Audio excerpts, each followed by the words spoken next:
यही सूफिया कराम के मुतालिक मशहूर है कि ये अपनी दरगाहों के अंदर लंगर का जो एहतमाम करते थे, तो जो भी शख्स आता था पहले उसको वो खाना खिलाते थे। तो इसका कोई किरदार पर असर होता है लोगों का? देखें, जिससे आपने कहा कि बुज़ुर्ग जो हैं वो अपने खानकाहों में खाने का एहतमाम क्यों करते हैं।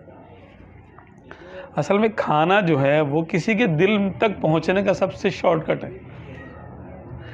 तो दुनिया की इस वक्त मैंने एक आर्टिकल पढ़ा कि दुनिया के बड़ी बड़ी डील्स, बड़े बड़े बिजनेस होटलों में होते हैं, खुश कमरों में नहीं होते वो कि बस आए बैठे अपने साइन किए चलेगा ना, पहले खाने का इंतज़ाम होगा, जो फरीकैन जो भी चीज़ जो ना पसंद करते हैं उससे उसकी ज़ियाफ़त होगी, अच्छा माहौल होगा, फिर उसके बाद वो खुशगवार मूड में उसको तय करेंगे, हाँ भाई ये क्या बात कैसे, ये बात कैसे। तो किसी के दिल तक पहुंचना हो तो उसका रास्ता पेट है। तो किसी को नसीहत करनी है तो पहले उसको नसीहत सुनने पे आमादा करें। यानी वो आपसे तो मानूस है, पहले वो अपनी बाप की सुनता नहीं है तो हमारी कहाँ से सुन लेगा।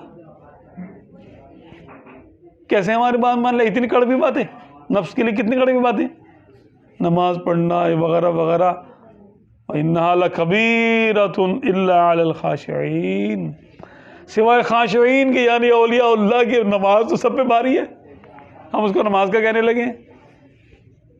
तो कितनी भारी बात हम कर रहे हैं उसके लिए, नहीं है ना। इसी तरह सच बोलना है, नफ़ा छोड़ना है, हराम चीज़ों से बचना है, गुनाहों से बचने की तरगीब दिलाना है, या उसको हमने नेकी की रग़बत जो है ना करवानी है, तो भला वो कैसे कराएंगे जब वो हमें नहीं अच्छा समझता।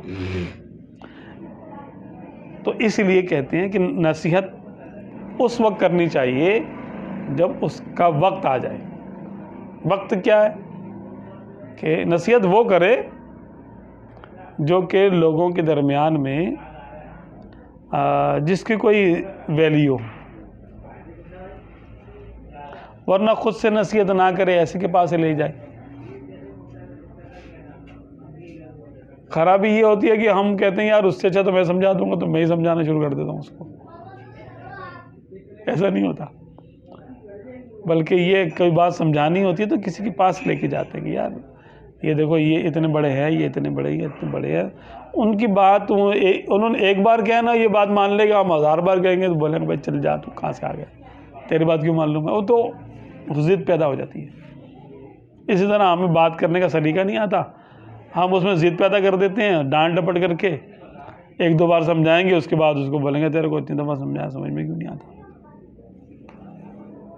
तो फिर हम डांटना शुरू कर देंगे, उसको कतई ताल्लुकी कर लेंगे।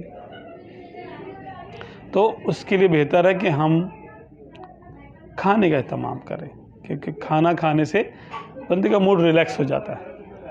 अब वो नफ्सियाती तौर पे आपकी बात सुनने की पोजीशन में आ जाता है। जब आप सल्लल्लाहु अलैहि वसल्लम ने कुरैश मक्का को दावत दी सबसे पहले, तो इनकी पता किस चीज़ से दावत की थी।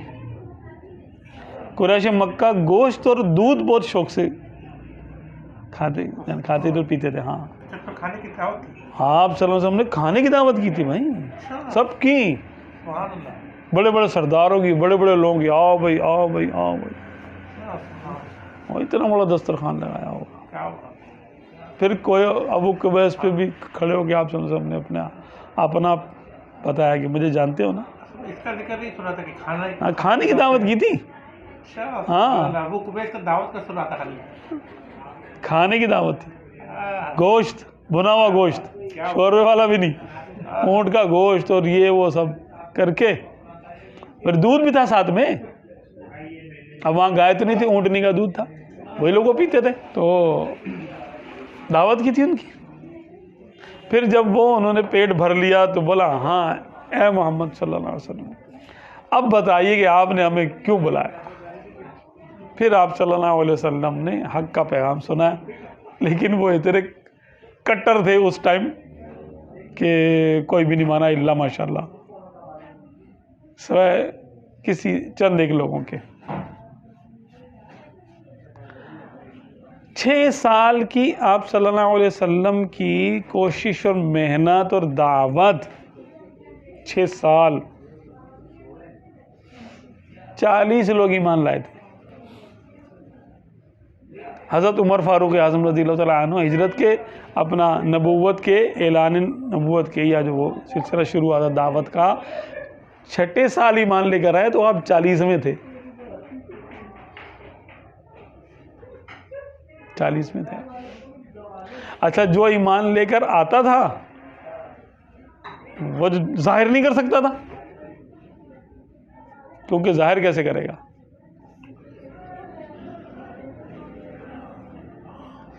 इसलिए सैयदना अबू बकर सिद्दीक़ रज़ियल्लाहु तआला अन्हु को ये सबकत हासिल है, साबिक़ून अव्वलून में सबसे पहले आप है कि आप जब ईमान लेकर आए तो आपने अपना इस्लाम जाहिर कर दिया। आपने बोला भाई मैं इस्लाम लेकर आया हूँ। फिर उसके आपको जो तकालीफ का सिलसिला शुरू हुआ है वो हुआ। तो आपके बाद फिर कई लोग ईमान लेकर आए। तो 6 सालों में कितने लोग ईमान लाए थे? 40। कैसे सख्त दिल होंगे उस वक्त के लोग? नहीं आ रहे थे, राह पे नहीं आ रहे थे। लेकिन देखें